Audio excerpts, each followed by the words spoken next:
Counting them down 10 through 5. So far, Dexter Fowler has come in at number 10. He's now with the St. Louis Cardinals. Kevin Kiermaier, the outstanding defender for the Rays, is at number 9. Charlie Blackmon of the Rockies makes the top 10. He's at 8. Lorenzo Cain dropping to number 7. Adam Eaton is at number 6. Diamondbacks center fielder A.J. Pollock, off an injury, is still at number 5. Andrew McCutchen, we talked about him earlier, filled this spot last year, doesn't qualify at this position this season, so replacing him at number 4, making his shredder debut, Jackie Bradley Jr. of the Boston Red Sox. Bradley had his breakout season in 2016, played in 156 games, slugging .486. His offensive numbers fell off down the stretch, but his first half was so strong, he still finished with an OPS plus of 116. He played very good in center field. Defensively, finished with 11 defensive runs saved. Coming in, this is the rare air right here, making his shredder debut at the position, usually a right fielder, now a center fielder. From the Houston Astros, it's George Springer. Springer is going into center field in his age 27 season. He's been an impact player for the Astros for 3 seasons now. Last year, another consistent above-average year with his on-base and slugging. Also hit 29 homers, scored 116 runs, and played in all 162. Real value in that. Time for the top 2. We haven't seen a lot of names so far. Joc Pederson, Adam Jones, Odubel Herrera, many more. But number 2 goes to a player switching from left to center this season from the Miami Marlins. It's Christian Yelich. Yelich moves to a new position and vaults to number 2 at this marquee position.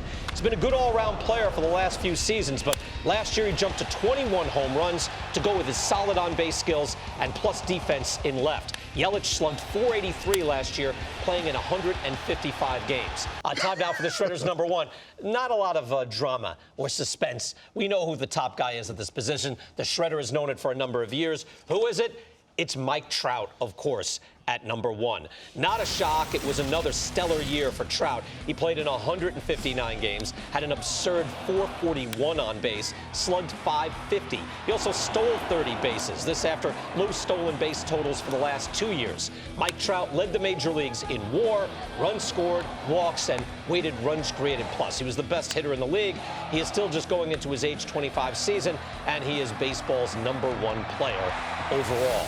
Mike Trout broke in partway through 2012, and in that span, he is by far the best player in the major leagues, number 1 in WAR, and by a wide margin, and the number 1 hitter as well. That's weighted runs created plus. The second highest WAR in that time period goes to Clayton Kershaw, and he is just below 35 wins above replacement compared to Trout's 47.8.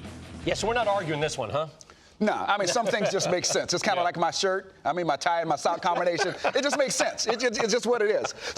So Mike Trout is one of those guys who, when you see him play, you just go, yeah, I get it. He's better than everybody else. Because you see he's a one big, fast twitch muscle. That's what he is. He's got power. He's explosive.